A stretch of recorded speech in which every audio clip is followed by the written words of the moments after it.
संगवारी चैनल में आप सभी का स्वागत है।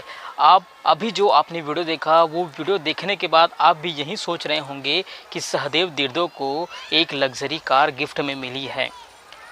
यह वीडियो तेज़ी से सोशल मीडिया पर वायरल हो रहा है और कई लोगों ने यही कहा है कि सहदेव दिर्दो जो बचपन का प्यार से देश और दुनिया में पॉपुलर हुआ है, जिनके गाने पर आज रील्स बनाए जा रहे हैं, आज उसे एक कंपनी ने लग्जरी कार गिफ्ट किया है। दरअसल ऐसा कुछ नहीं है, इसके पीछे की सच्चाई कुछ अलग है। आपको जो बताते हैं क्या है इस वीडियो की सच्चाई। सोशल मीडिया पर सहदेव के कई वीडियो वायरल हो रहे हैं। कुछ तो देखने में सच लग रहे हैं, लेकिन कुछ वीडियो फेक भी हैं। बताया जा रहा है कि एमजी कंपनी ने सहदेव को 23 लाख की कार गिफ्ट की है, लेकिन यह सच नहीं है।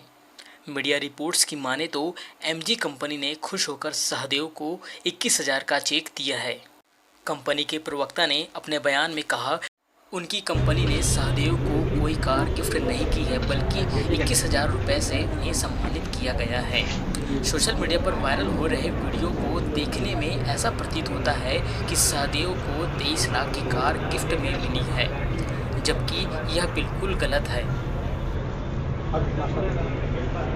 ये देखो प्रोसेस कर लेते हैं।